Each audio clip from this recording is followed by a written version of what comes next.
Welcome to the Never Too Early Fantasy Football Podcast, where it is never too early for fantasy football. My name is Jeff. And I'm Alex. As always, thank you for downloading, listening, liking, and commenting on our podcast videos. Please join our community by subscribing to us on the socials. Our handle on all platforms is at N2E Fantasy. We're also available on all major podcasting apps by searching N2E Fantasy. Alex, what do we have on today's show? On this episode of the Never Too Early Fantasy Football Podcast, we are recapping all Week 8 action of this 2024 season. So, Jeff, we'll move on to that next, but first, we have a little bit of league news. We got a lot of movement happening here. As many of you know, we'll just go ahead and get started with the oldest item first. The Tennessee Titans have traded wide receiver DeAndre Hopkins to the Chiefs. Jeff, I've been saying this since DeAndre Hopkins went to the Titans. Before he went to the Titans, it was destined to be a Chief, and it has finally happened. What do you make of this? I think that you must have had a time machine to be able to figure this out ahead of time, but you got it right eventually. I know that you, in season, multiple times were like, he's going to be a Chief. He's going to be a Chief. And finally, he's a Chief. I think they needed another red zone option because Patrick Mahomes is lagging behind when it comes to touchdowns for the year. I think he's going to be very useful going forward. We saw he did have limited snaps in this past game with the Raiders, but I think going forward he'll be used a little bit more and he'll bring something that they didn't have before because they're just going for fast wide receivers and a bunch of tight ends, and now they can switch things up a little bit. Yeah, I really like it. His veteran presence will probably coach along Xavier Worthy. Sky Moore is now out on the IR, so we don't know how long he's going to miss, but Juju is dealing with some injuries as well. So this wide receiver group with Hollywood Brown and Rashee Rice are very banged up. So this is a very welcomed addition. Jeff, this might make me want to support Kansas City to win the Super Bowl this year because that will guarantee DeAndre Hopkins would eventually be a Hall of Fame inductee. So I might have to change my stance on Kansas City winning this year just for that reason. You were not a big Kansas City guy at all. I think you told me that you would quit football. Well, it's not that I don't like Kansas City. I don't like the league getting so predictable that the same team is going to win it every single year. That's what I don't like. This year with the playoff picture, especially in the NFC, I like how different it is and how surprising it is with some of these teams. And I just don't want it to all be for nothing if Kansas City wins it again and wins it every single season. However, I do like DeAndre Hopkins, and I am glad he was rescued from the Titans. So we'll see how it works out for Kansas City. Right. All right. I got to go with this next news item, and this one's going to hit very close to home for me. The Carolina Panthers trade wide receiver Deontay Johnson to the Baltimore Ravens. So now he is going to be paired up with Zay Flowers and Mark Andrews and Likely and Bateman. Seems like he's going to be taking a back seat. But what do you make of this move? This does seem like an all-in move for the Ravens. I know they didn't give up a lot for Johnson, but they should be a Super Bowl contender now. Well, I've always felt this season, especially, that they needed to bring in another wide receiver because they didn't feel like they had enough firepower, despite the MVP caliber season that Lamar's had. And Deontay Johnson is someone that is familiar with the division. He's still a very good wide receiver. He's going to complement Mark Andrews and Flowers and even Bateman. He's going to balance out the offense. I think that they can use Flowers and Deontay to both go inside or outside. Either one can be a slot, either one can be outside.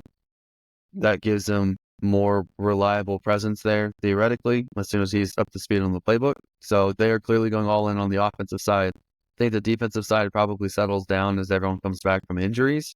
I don't think that they'll be able to necessarily upgrade on the defensive side because it's really the Cleveland Browns that would potentially be selling, and they're not going to sell to the Ravens. So they had to go offense. I think this has to make them the favorite in their division now. I know that they are currently tied for that lead or a game back, but I would assume that this would heat up the rivalry between the Steelers and the Ravens as well. So you have that. Now, the next news item here, Houston Texans have lost Stephon Diggs for the rest of the year with the torn ACL. As a Texans fan, I'm not a fan of having our top two wideouts out.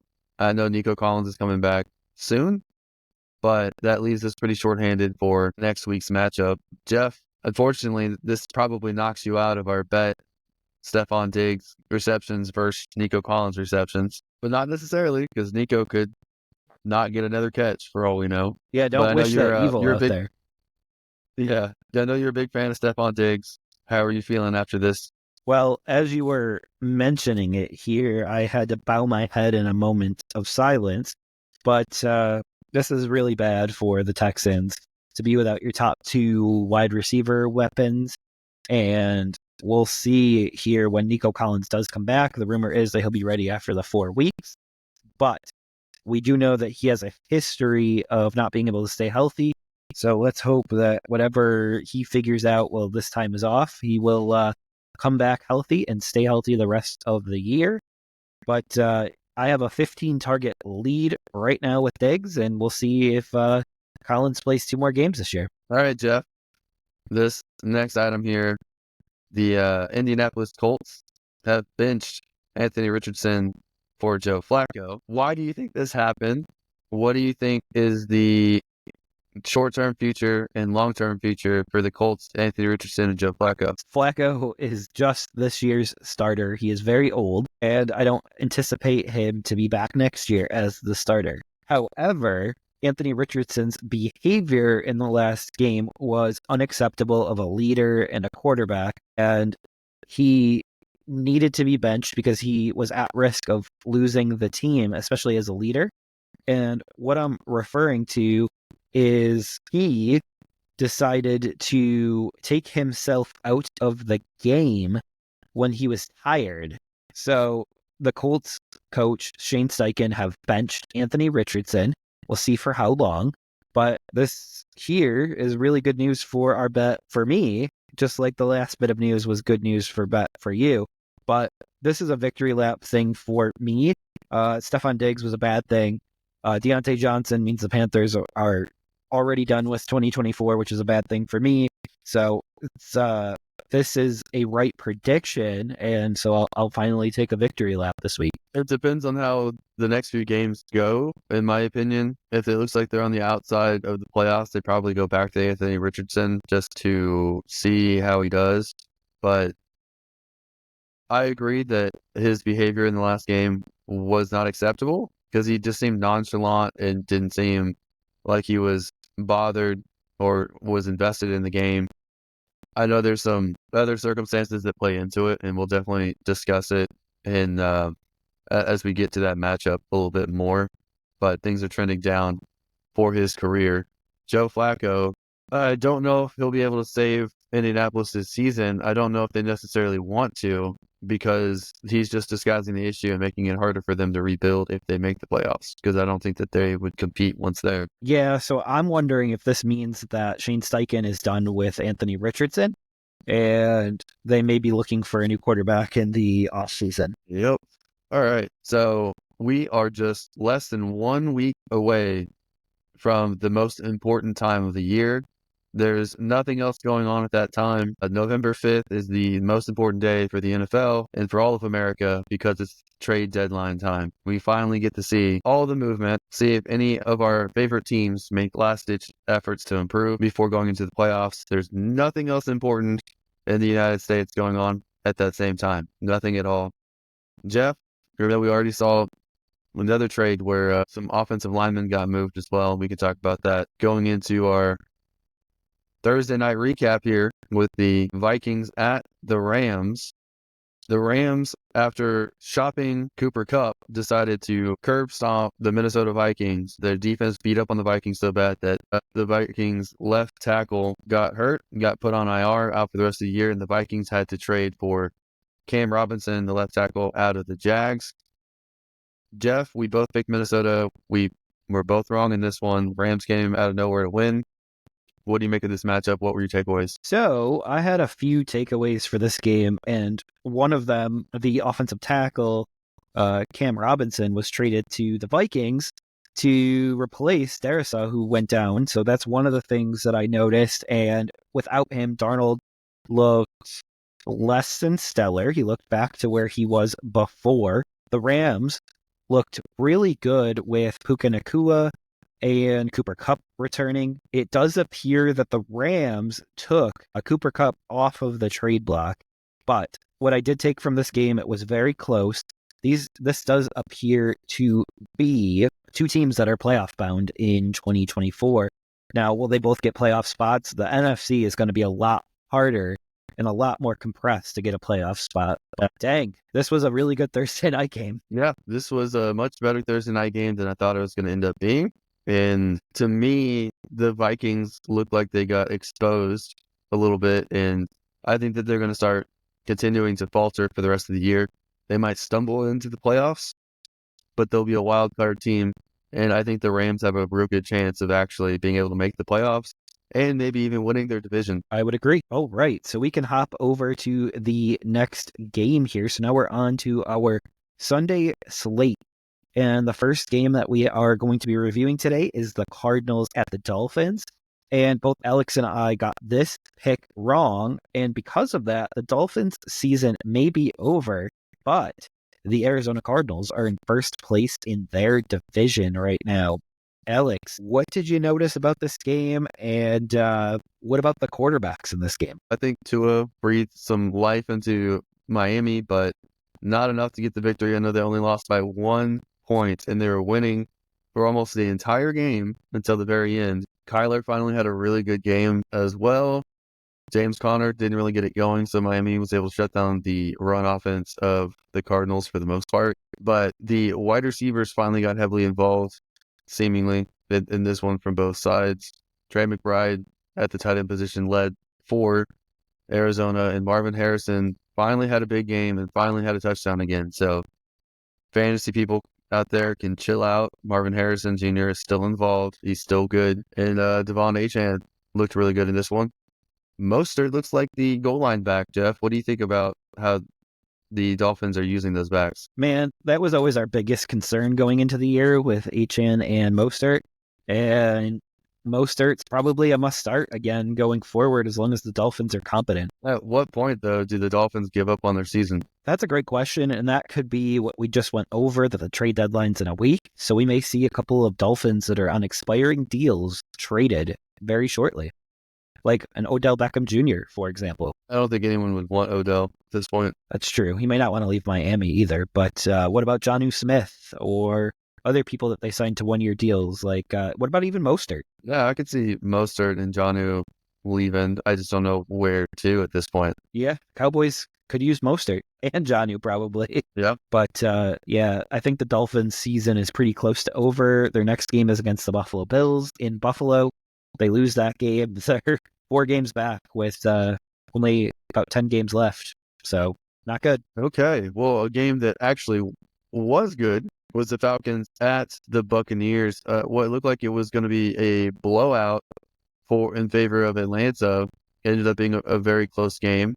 Tampa, obviously, without Godwin for the rest of the year and without Mike Evans in this one, still was very competitive with Atlanta throughout. Kirk Cousins played lights out, 4 touchdowns, 0 interceptions, 276 yards.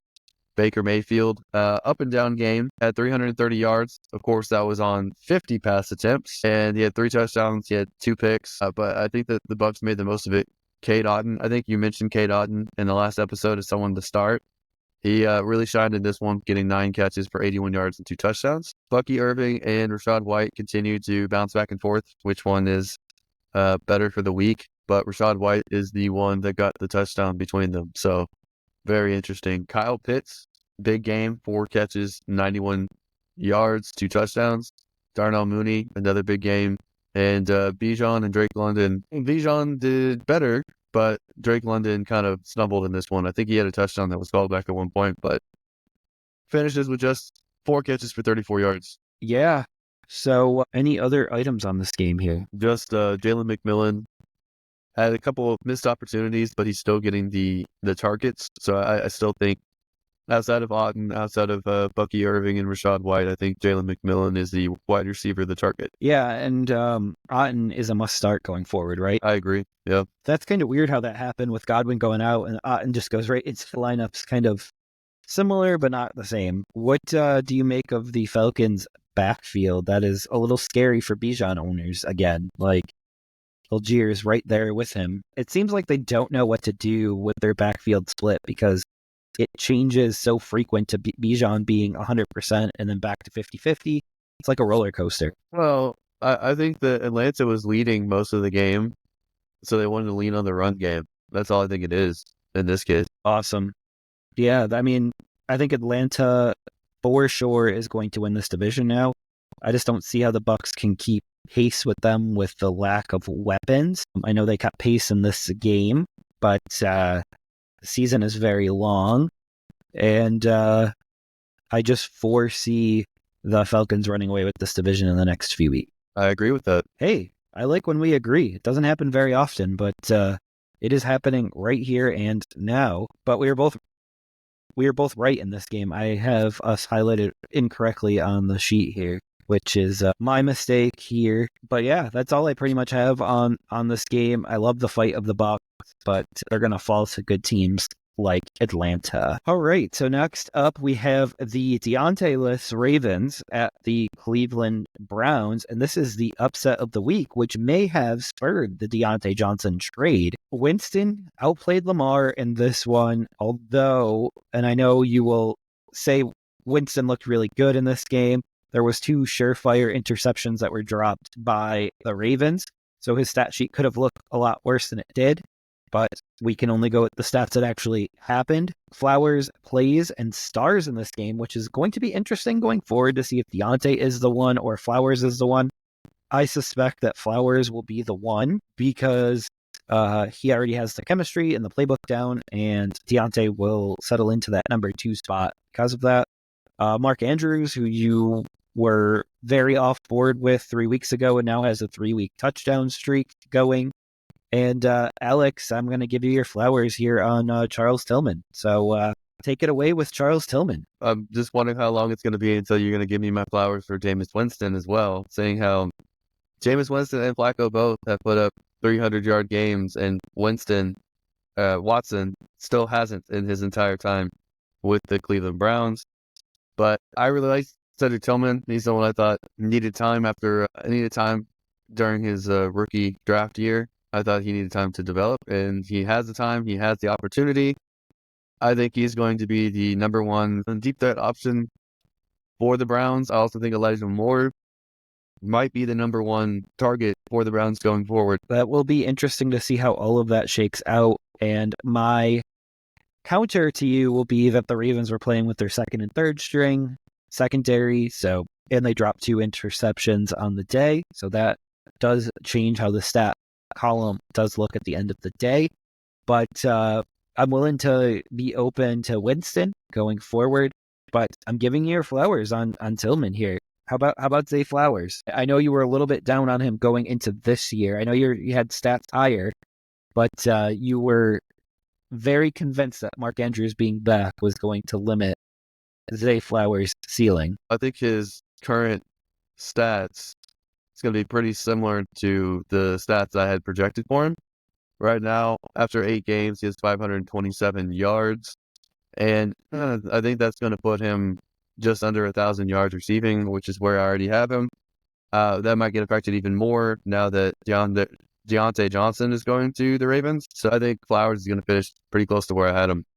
And he only has 1 touchdown on the year receiving in 8 games. So I think I have him exactly pegged. All right. Anything else on this game before we hop over to a game that we actually got right? Because this one we got wrong. Okay. We're doing the Packers at the Jaguars next. This was quite the up and down game.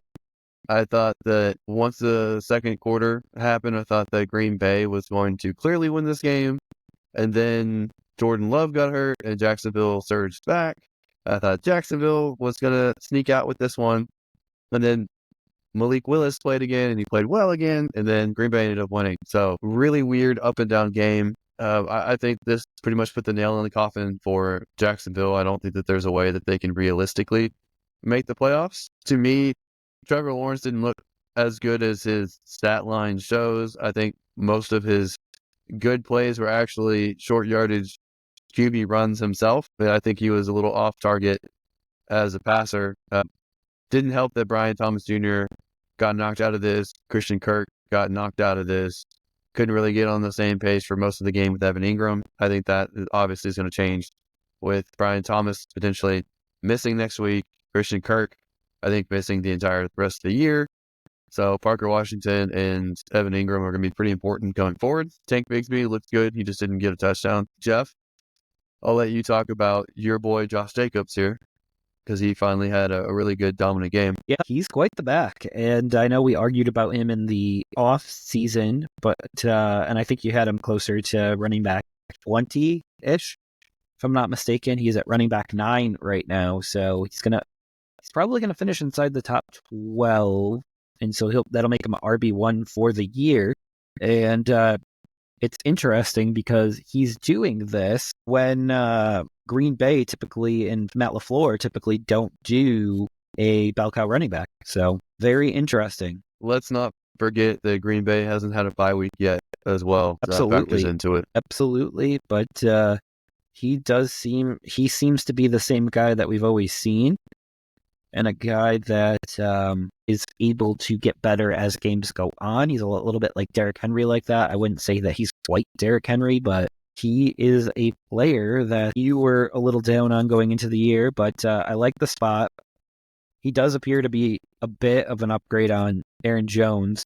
He can do all the things that Aaron Jones can, but he can stay durable while doing it. So availability is important. But Jags being down all 3 receivers is actually quite comical. But in more serious news there, once Brian Thomas is back, he should be the number 1 going forward. And we'll see what happens to Christian Kirk in the offseason. He was a subject of trade rumors over the last week. None of those came to fruition before he broke his collarbone. All right, let's move on to an AFC South showdown here. The Colts at the Texans. Winner would take the division title. We both picked the Texans. We both were correct. The Texans won a very close one here. Stephon Diggs went down with an ACL tear. We got confirmation that it is, in fact, an ACL tear. Today, Houston kind of struggled up and down. Really, only the run game looked like it was working. The offensive line showed issues yet again. Couldn't pass block, so couldn't get much going for CJ Stroud in this matchup.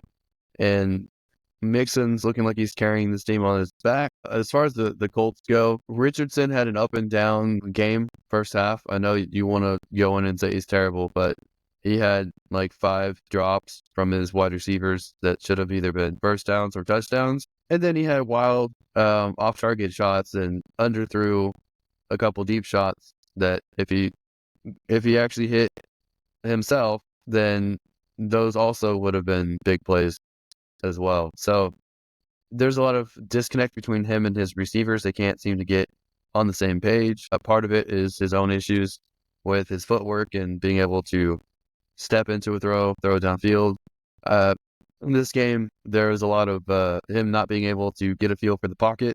There are a lot of times where he stepped into a defender or didn't step up into the pocket when he needed to be able to drive the ball down the field. I do think that he showed promise whenever they actually did like a old school option play. They looked really good, and I don't know why they didn't do more of that with him. But I think the frustration that he's feeling being off target and the pressure of everything it's getting to him, as we all know by this point, he took himself out of the game. He told the media afterwards it's because he's tired. I don't know if that's actually factually true or if that's just what he flippantly said to the media, but it's not taken well by anyone. It's not a good answer. It's not a mature answer. If it's sincere, then it's unfathomably stupid to say. So I don't really know what to do with him. I think he's full of talent, but if he's not going to look interested or act interested in the game, if he's not going to be eager to try to win, if he's not going to be eager to try to improve himself, I can't see how he would possibly succeed. So something has to change, or his career is headed towards out of the league. That's crazy after a year and a half, too, because I do see the talent. I watch his throws. I see him just miss easy throws. It did seem like Josh Downs was trending towards a must start. But and I was going to ask you if Richardson was still the quarterback, what do you do with Michael Pittman? But that's all for naught now that Joe Flacco is the starter. So it seems like you could start Downs and Pittman every week going forward because you have Joe Flacco, a trusted veteran gunslinger in there. But on the flip side of this game here, I do think Indy plays Houston tough, but I do think Houston's in a little bit of a trouble right now with the injuries that are mounting and their ability to pass the ball with what they have right now. And now they've lost their top two weapons. So CJ Stroud might face a little bit of a tough stretch here, at least until Nico Collins is back. Yeah. When it comes to Josh Downs, I think Josh Downs has even better games with Joe Flacco because I think Joe Flacco targets him even more. Yeah, I know you were down on Downs, but seems like his stock is rising a little bit. I'm not necessarily down on Downs.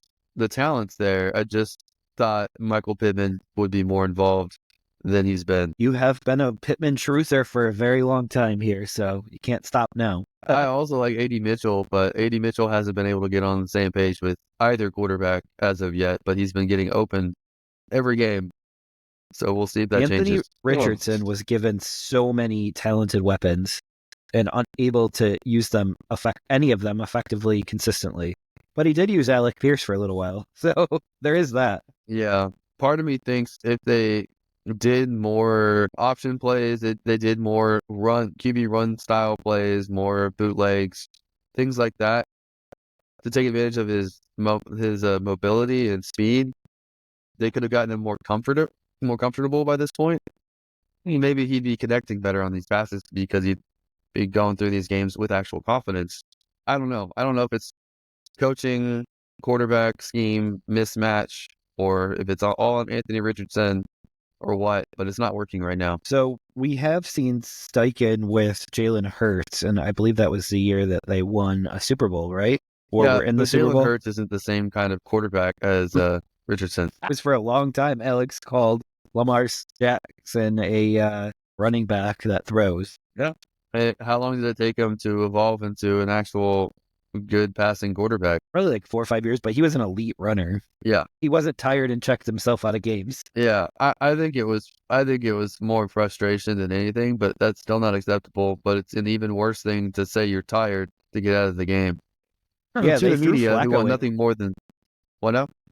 They threw Flacco in for one play, and they ran the ball on that play because Flacco was not ready to go into the game. I mean, if he's a true veteran, he should be ready to go at all times. That's true, but at the very least, Richardson could have acted hurt, so it gave Flacco a few moments to throw a few warm-up balls, but nah, let's just throw the 39-year-old guy out there with no warm-up throws on third down, too, nonetheless, which they ran and then kicked it. Well, speaking about 39-year-old quarterbacks, let's talk about the Jets at the Patriots. We both picked the Jets in this one. That was apparently a terrible mistake because the Jets lost to the lowly New England Patriots, even with the Patriots losing Drake May to a head injury. So Patriots won 25-22. Gerard Mayo gets to keep his job for another week. And the Jets are now down a fifth straight loss. What do you make of this Jets team? What do you make of this matchup? So, Aaron Rodgers is running out of things to blame. And first it was Salah. Second was he didn't have Devontae Adams. Third was Hassan Reddick not in the building. What more does Aaron Rodgers need for this team to start winning? And they oozed to first pick contender New England. I think at one point you had them really close to the first pick, if not at the first pick. And the thing is they have good weapons. They have Wilson and Adams. They both should be able to consistently do wide receiver 1 or wide receiver 2 numbers, but they're not. So I don't really even know how to fix it at this point. Yeah, I think a new offensive coordinator, but it's too late in the year for that. Don't feel bad for the Jets. So I don't really have anything more to say about that other than I wish Drake May a speedy recovery, and I wish he gets an offensive line and a wide receiver, because if Drake May was on the Jets, that would be a Super Bowl contender right there. Anyway, let's move on to two other Super Bowl contenders, and that is the Eagles at the Bengals. The Eagles took this one and dominated it from start to finish, winning 37-17. We both picked Cincy to win this before the game started, and it went completely awry, Jeff. Why did this game go so differently than we projected? So that's a great question. I think part of it's T. Higgins was out. If you notice the games that T. Higgins have been out for the Bengals haven't performed very well this year, which is pretty telling to what the Bengals should do with T. Higgins next year. But I think they're going to let him walk because there's no way they tag him again and can fit him under the cap or even work a way to fit him under the cap. But it is very strange for the Bengals to get blown out. It's equally as strange for Jalen Hurts to have 3 rushing touchdowns and 4 overall. It's just a strange stat to see for a quarterback. But no Saquon Barkley love this week as far as touchdowns go. I know that you want to say it's Higgins that made all the difference. I don't think that that's the case. I think that the Bengals still haven't been able to get a run game going. And I think that also they apparently aren't able to stop anyone on defense at all. They haven't been able to rebuild this defense the way that they planned on. And like you already pointed out, somehow Jalen Hurts had 3 short yardage rushing touchdowns, which is quite unusual to get that level of production from your quarterback on the ground. I think the Eagles defense has done a phenomenal job. I think they're really picking up their stride. And that's going to make Philly even more dangerous as the year continues on. Completely agree. And I don't know how I feel about the coach-quarterback relationship with the Eagles, but they're making it work every week right now. So there is that. All right. You know who else is making it work every week? And that is the Detroit Lions, Jeff. Dominating yet another team. And yes, it's the lowly Titans. But Detroit put up 52 points in this matchup. And Jared Goff only threw for 85 yards. So 3 touchdowns, 0 interceptions. Jahmyr Gibbs had himself a day. David Montgomery had a decent day, at least getting a touchdown and salvaging his fantasy week. Sam Laporta back on the board here with a touchdown. It was a great game for Detroit, and the defense played pretty well despite being a little bit banged up here. But we do have a couple of bright news for the Titans. Tony Pollard had a good game, and we had a little bit of a resurgence from Calvin Ridley. Do you think he is startable going forward, Jeff? I think he is. I don't know how I feel about Levis coming back and him starting, but because I know that they had a connection problem there. Goff throwing for 85 yards almost eliminated me from a guillotine league this week because he didn't need to throw it, and I started him. But on the inverse, Gibbs and Montgomery do eat in this matchup. So I think Gibbs had 2 touchdowns and Montgomery 1. And it's just interesting to see Detroit be able to roll these teams. And I don't think this is the first time they've rolled a team this year. I think they rolled the Cowboys, and now they've rolled the Titans. So we know that they can pick on people that are down. I want to see what they do next week against Green Bay in a first place in the division matchup. Yeah, but if Green Bay doesn't play Jordan Love, then you're going to say the same thing that they're picking on a team when they're down too. So they're just winning football, Jeff. They're just winning football. Yeah, and there is a rumor out there that Ben Johnson, the offensive coordinator, the beloved offensive coordinator for the Lions, is eyeing the Bears job and was doing so last year as well. So keep an eye on Ben Johnson to the Bears this offseason, because as we get to the Bears here in a few games, you'll figure out what happened to them this week. Interesting. That would be heartbreaking for Detroit fans if he leaves for a division rival. He wants to play with Caleb and DJ Moore. He wants to go to an offensive-ready team. That makes sense. It does, actually. You know what else? That's scary. You know what else makes sense, Jeff? The Buffalo Bills beating the Seattle Seahawks. We both picked Buffalo in this. We both were right. And the Bills blew them out. Jeff, since this is your hometown team, why don't you break this down for us? So, surprisingly, the Seahawks got blown out in Seattle, which doesn't happen often and I don't really recall the last time that has happened. But Geno looked lost without DK Metcalf in this matchup, which does beg the question if Metcalf is the focal point of this offense. And if he is, now teams need to game plan specifically for him going forward.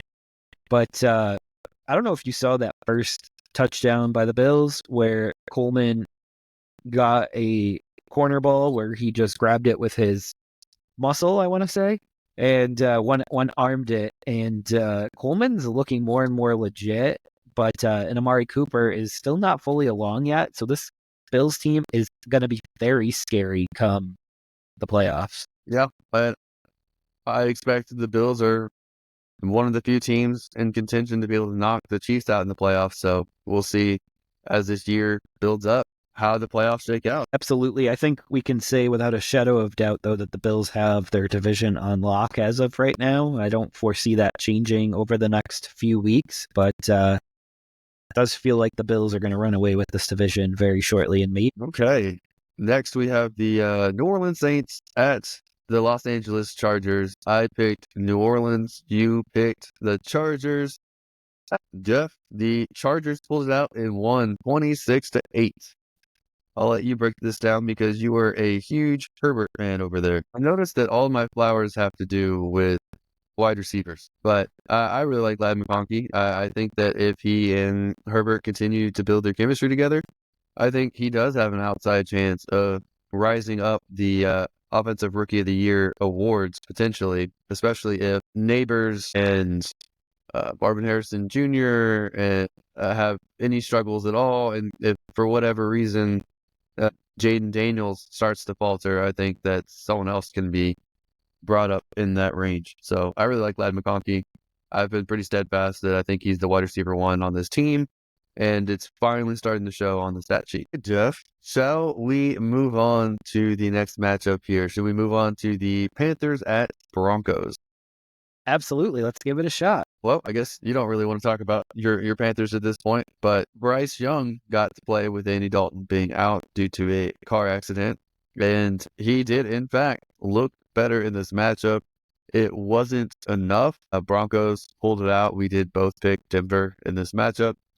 Bo Nix looked really good in this. Denver even got a little bit cocky and started doing trick plays despite having the lead the whole time. I think Denver has a chance to be really something special in the next year or two. Just, I don't think that it will be this year yet, but everything's looking positive for Bo Nix and this Denver team. Yeah, you really believe, don't you? So I you really in... believe. Exactly. But I think Bryce Young did look better. I will say, I know everyone wants to give credit to Jaden Daniels in his year so far, but I think what Bo Nix is doing in Denver with a worse roster on the offensive side is arguably more impressive. Yeah, I would agree. But how strange is it to see Sean Payton and Russell Wilson do well now that they're on separate teams? It just goes to show you that Russell is not the style of quarterback to work well in Denver scheme. They just weren't meant to be. But I do think Russell Wilson, he's vaguely similar to the Ben Roethlisberger days, which is what attracted Pittsburgh to him and to Justin Fields as well, because Pittsburgh likes those style of quarterbacks. Whereas Sean Payton needed a specific type of quarterback, and I think he's got it in Bo Nix. Yeah, it's just so funny to watch them both succeed after having a brutal season last year. But we both picked Denver. We both got him right.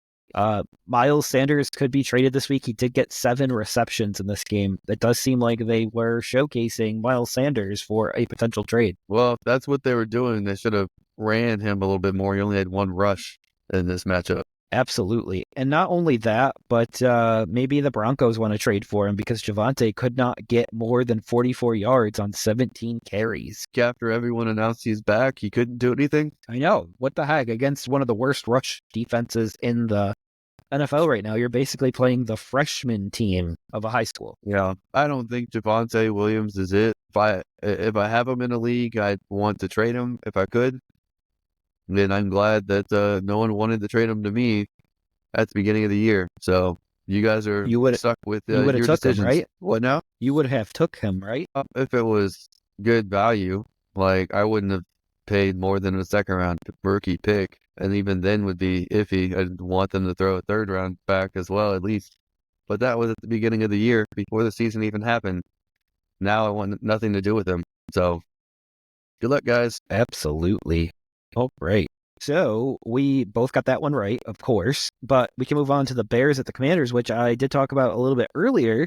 And right until the buzzer, the Bears were winning this matchup, but at the end, Jaden Daniels, who played through an injury, which is really good to see, and he starred in this game. He actually hit a Hail Mary to win the game, and Bears should be very embarrassed about that Hail Mary. Basically, the defender missed the play being called because he was trash talking fans, and the fans had to tell him that it was going on, so he had to go participate in the play. But that's kind of crazy to see that happen in real time and then even in videos afterwards. Yeah, I saw that too, and I think he made himself a little bit of a donkey on that last play and cost his team the victory. I do Yeah, think it's interesting, though, that Jaden Daniels outperformed Caleb Williams despite having seemingly, in my opinion, a worse receiving core than what Caleb Williams has and playing the tougher defense. So Caleb really struggled in this for seemingly no reason. in this matchup here, I don't know if you listened to the coaches afterwards, but Eberflus said that with 13 seconds, they were guarding against the touchdown. And Dan Quinn said that they were using those 13 seconds to get closer to the end zone. I think one of these coaches is playing chess and one of these coaches are playing checkers. And I still think Eberflus is going to be one of the very first to get let go by his team. I know Robert Saleh already did, but that's a shocker. I think Doug Peterson's next, honestly. Yeah, he's got a little bit of a leg to fall on, but I completely understand. All right. What do we got up? We have the Kansas City Chiefs at the Las Vegas Raiders. We both picked KC. KC, in fact, won. The game wasn't as close as the scoreboard would lead you to believe. Kansas City pretty much on top the entire game. Gardner Minshew had a decent showing, but ultimately not enough. And the Raiders clearly couldn't get anything going on the ground with 14 rushes for Alexander Madison for 15 yards, a 1.1 average. Gardner Minshew wasn't able to get the ball down the field, and the only saving grace for fantasy leagues out there was only for Brock Bowers and Jacoby Myers owners if you started them. On the other hand, Travis Kelce had a really good week with 10 receptions, 90 yards, and a touchdown. Xavier Worthy, if you braved him this week, got you a touchdown. Kareem Hunt had a solid showing, if a little unspectacular. And Patrick Mahomes finally had a positive touchdown interception ratio. So some positive notes this week for them. Absolutely. And we will see what happens with DeAndre Hopkins getting more and more and more inundated with this offense.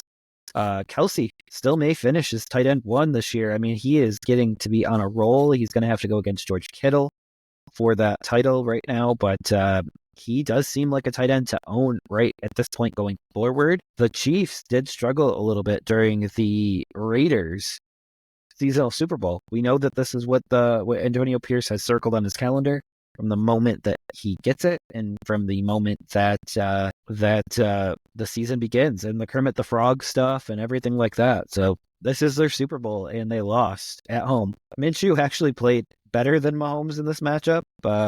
Mahomes was the one making mistakes, but remains undefeated. And I will always continue to circle back on this issue. But Madison doing 14 carries for 15 yards is unacceptable. And there's very few quarterbacks that can win with a run game like that. Okay. Well, I think that we can agree that Dallas is one of those teams right now, and they certainly couldn't get a run game going against the 49ers at home. We both picked the 49ers in this matchup. We both were correct. Brock Purdy, in my opinion, proving all the doubters wrong, looked really good in this matchup against Dallas. You always say that what's Brock Purdy going to do when the 49ers pay him $50 to $60 million a year and he can't afford any of his weapons? Well, he kind of did that this week. No Brandon Ayuk, no Christian McCaffrey. Debo had a few drop balls this week. The young guy, Ricky Pearsall, had some very positive plays. I want him to get involved more going forward. But the rookie here, Isaac Gorindo, had a fantastic game slicing up the Dallas Cowboys on some big runs. I kind of thought that they would give him a few more carries because of how effective he was against the Cowboys. Meanwhile, Dak looks very disappointing. Doesn't look like a quarterback so far this year that should be getting paid $60 million a year. Pretty much lasered in on CeeDee Lamb, and no one else really got any kind of fantasy production here, Jeff. So what do you make of this matchup? Lamb did explode in the second. No one was covering him, which was absolutely insane. This was one of the games that I actually watched very closely.